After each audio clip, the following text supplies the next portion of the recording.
Hi guys, আসসালামু আলাইকুম। আবারও চলে আসলাম আমার একটা রেসিপি নিয়ে। দেখেন এটা কি কচু। আজকে আমি কচু ভাজি করবো, তাই আমার সাথেই থাকো। প্রথমে আমি কচুটাকে হালকা একটু লবণ দিয়ে ভাপিয়ে নিব। সাথেই থাকো। কচুটা আমার ভাপানো হয়ে গেছে, এখন নামিয়ে নিব। এখন আমি নিয়ে নিচ্ছি সয়াবিন তেল।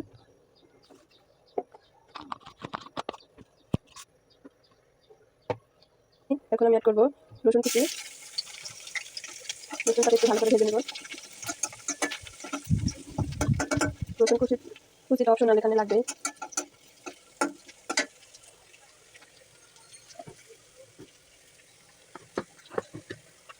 এখন আমি অ্যাড করবো পেঁয়াজ কুচি। এখন আমি অ্যাড করলাম পেঁয়াজ কুচিটা ভালো করে নেড়ে দেবো।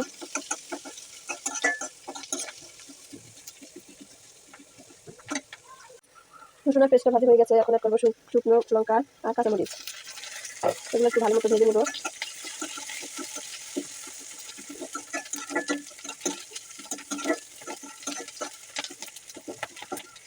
ভাজা হয়ে গেছে, এখন আমি অ্যাড করবো কালো জিরা অ্যাড করার ফলে রান্নাটা খেতে অনেক মজা লাগে, আলাদা একটা ফ্লেভার আসে। তার জন্য কালো জিরা অ্যাড করলাম। কালো জিরাটা একটু ভেজে নেব। এখন অ্যাড করবো সেই ভাপানো, অর্থাৎ চিকন অ্যাড করছি। আমি অ্যাড করলাম সেই ভাপানো কচুগুলো।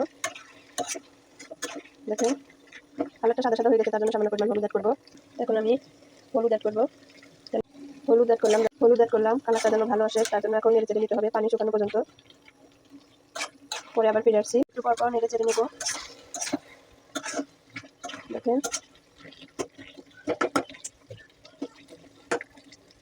আপনারা একবার এরকম করে খাওয়ার চেষ্টা করবেন, দেখবেন অনেক মজা।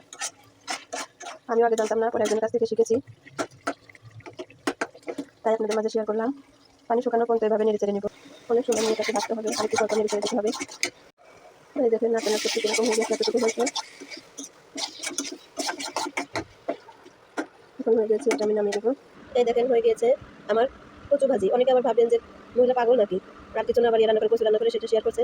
আপনি মাংসে যে ভিটামিনটা পাবেন না, কিন্তু এটাতে সেটা পাবেন। কচু খাওয়া তো অনেক ভালো, এটাতে কচু খেলে শরীরে অনেক পুষ্টি হয়।